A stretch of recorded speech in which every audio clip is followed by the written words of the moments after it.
दोस्तों, कैसे आप सभी। मैं सोहेल पटेल एमपीपीएससी योद्धा के ऑनलाइन प्लेटफॉर्म पर आप सभी का तहे दिल से स्वागत करता हूं।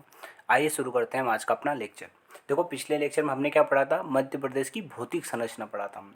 अब भौतिक संरचना के बाद हम पढ़ रहे हैं मध्य प्रदेश की जलवायु। ठीक है दोस्तों, तो देखो सबसे पहले हमें ये समझना है कि जलवायु और मौसम में क्या अंतर होता है। बहुत सारे बच्चों को यही अंतर पता नहीं होता है कि जलवायु आखिर है क्या और मौसम क्या है। तो सबसे पहले हम मौसम को समझ लेते हैं। मौसम क्या है? तो देखो, किसी स्थान विशेष की, मान लो जैसे कि ये कोई स्थान है, मान लो ये मान लिया हमने कि भोपाल है। तो इस किसी स्थान विशेष की वायुमंडलीय दशाएं, मतलब भोपाल के ऊपर जो वायुमंडल है वहाँ की दशाएं कैसी है? तो किसी स्थान की वायुमंडलीय दशाएं, कैसी दशाएं? वायुमंडलीय दशाओं दशाओं का अल्पकालिक औसत क्या कहलाता है? मौसम कहलाता है। किसी स्थान विशेष की वायुमंडलीय दशाओं का अल्पकालिक क्या कहलाता है? औसत क्या कहलाता है? मौसम।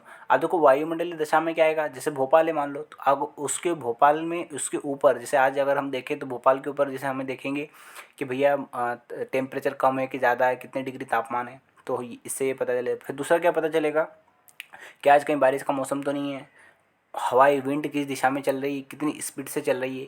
ये जो वायुमंडलीय दशाएं होती है, तो किसी स्थान विशेष की अल्पकालिक दशाओं के औसत को क्या कहते हैं? मौसम। और इसी मौसम का दीर्घकालिक रूप क्या कहलाता है? जलवायु। अर्थात इसका मतलब ये हुआ कि किसी स्थान विशेष की वायुमंडलीय दशाओं का दीर्घकालिक औसत। अब ये दीर्घकालिक औसत कितना होता है? 30 से 35 साल। 30 से 35 साल के बीच में जो वायुमंडलीय दशा रही, जैसे 30 से 35 साल के बीच में हम लेंगे कि एवरेज टेम्परेचर किसका, इसका तापमान कितना रहा है ना, एटमॉस्फेरिक प्रेशर के कितना रहा, वायुमंडलीय दाब कितना रहा, ठीक है, वर्षा कितनी हो रही है यहाँ पे 30 से 35 साल, तो एवरेज सारी चीज़ निकालेंगे। इससे हमें पता चलेगा जलवायु वहाँ की कैसी जलवायु है। और जलवायु क्या है? एक दीर्घकालिक चीज़ है और विस्तृत क्षेत्र में पाई जाती है। ये समझ में आ गया आपको, जलवायु और मौसम। अब सुनो बात, अगर आपसे कोई पूछे कि मध्य प्रदेश की जलवायु कैसी है, तो देखो, जो जलवायु भारत की है वही जलवायु मध्य प्रदेश की होगी, क्योंकि भारत के बीचों बीच में क्या है? मध्य प्रदेश है। तो भारत में कैसी जलवायु पाई जाती है? तो आपको पता है भारत उष्णकटिबंधीय जलवायु क्षेत्र में आता है। और दूसरी, भारत में मानसूनी जलवायु पाई जाती है, क्योंकि भारत में मानसून के द्वारा क्या होती है? वर्षा। इसलिए भारत में कौन सी जलवायु पाई जाती है? उष्णकटिबंधीय उष्णकटिबंधीय मानसूनी जलवायु, बंदी मानसूनी जलवायु। तो ये जलवायु ही मध्य प्रदेश में भी पाई जाती है। रहेगी बात आपको याद। किस प्रकार की जलवायु पाई जाती है भारत में? तो उष्णकटिबंधीय मानसूनी, क्योंकि भारत उष्णकटिबंधीय क्षेत्र में आता है। फिर मानसूनी जलवायु, क्योंकि मानसून के द्वारा ही भारत में क्या होती है? वर्षा होती है।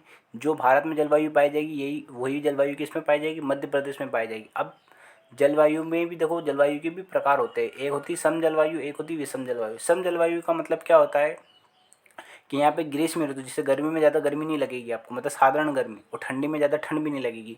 तो ये मानव के स्वास्थ्य के लिए सबसे अच्छी होती है। मानव स्वास्थ्य के लिए क्या होती है? सर्वश्रेष्ठ मानव स्वास्थ्य के लिए। और आपको पता है ये जो सम जलवायु है ये कहाँ पे पाई जाएगी? टेम्परेट जोन में पाई जाएगी, समशीतोष्ण क्षेत्रों में पाई जाएगी, क्योंकि वहाँ पे ना तो ज़्यादा गर्मी होती है गर्मी में, ना ही ठंड में ज़्यादा ठंड होती है, बीच का मौसम है एकदम। ठीक है। तो तो आपने सुना होगा, आपने अगर इतिहास पढ़ा होगा तो उसमें सुना होगा कि एक चीनी यात्री था फाहयान। उसने कहा था मालवा की पठार की जलवायु विश्व की श्रेष्ठ जलवायु है। क्या कहा था? मालवा की जलवायु के बारे में कहा है।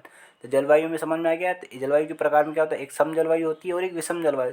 ये जो सम जलवायु होती है इसी को हम बोलते हैं महासागरीय जलवायु। क्यों बोलते हैं महासागरीय जलवायु? क्योंकि जो महासागर में आपको पता है जल होता है। तो जल जल का नेचर ऐसा है यार, ये बहुत जल्दी ना तो गर्म होता है और ना ही बहुत जल्दी ये क्या होगा? ठंडा होगा। तो इसलिए इसका तापमान बढ़ने और घटने में समय लगेगा। तो इसलिए इसका तापमान क्या रहेगा? एकदम एक जैसा समान रहेगा। इसलिए क्या कहलाती है? महासागरीय जलवायु, सम जलवायु।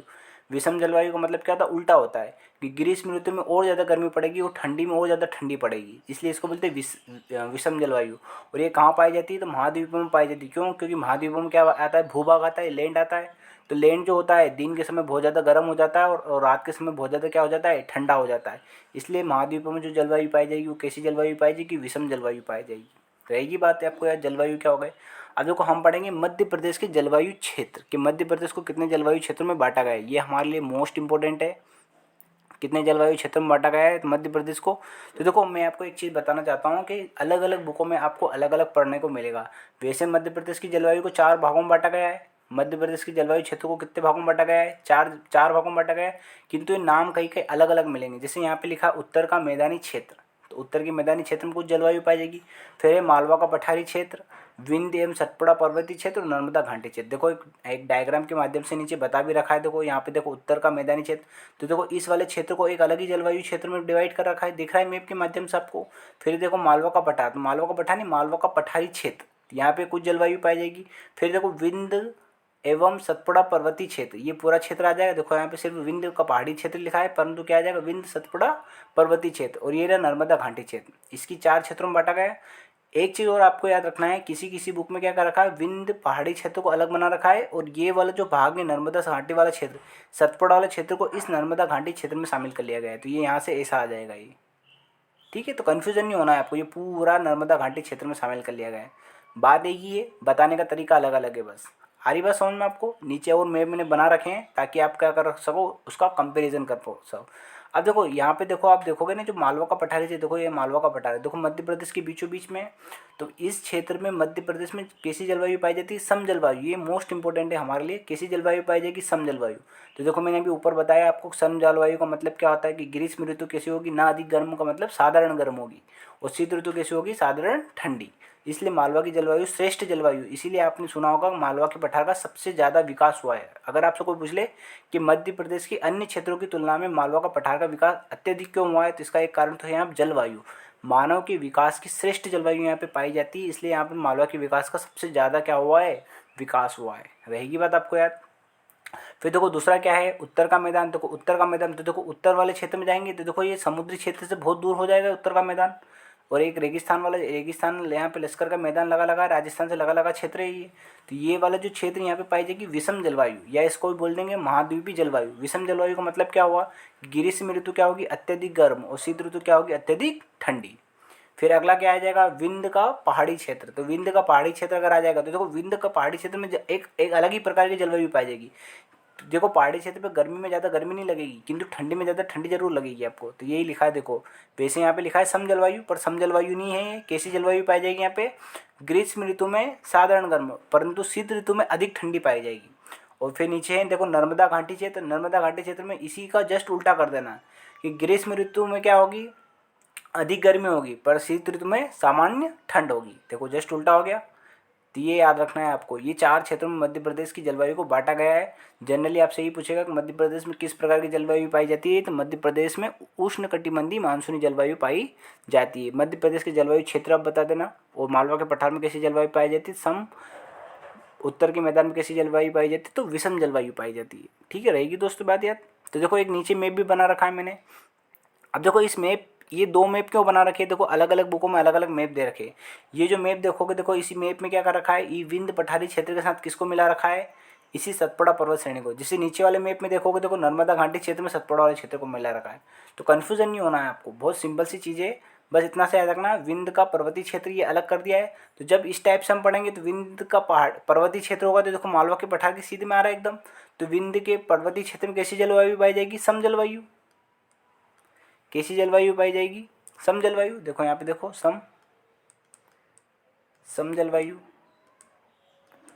और यदि अगर इसी विंध्य पर्वतीय क्षेत्र के साथ में सतपुड़ा पर्वत क्षेत्र भी शामिल कर लूँगा तो कैसी जलवायु पाई जाएगी? फिर सम जलवायु नहीं पाई जाएगी। ग्रीष्म ऋतु तो साधारण गर्म होगा, किंतु शीत ऋतु अत्यधिक ठंडा होगा। तो सम जलवायु कहाँ होगी ये?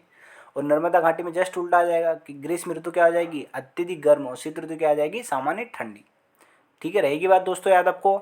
आज के लिए इतना ही दोस्तों। जय हिंद, जय भारत। और यदि आपको मेरी वीडियो पसंद आती है तो लाइक, शेयर एंड सब्सक्राइब जरूर कीजिए।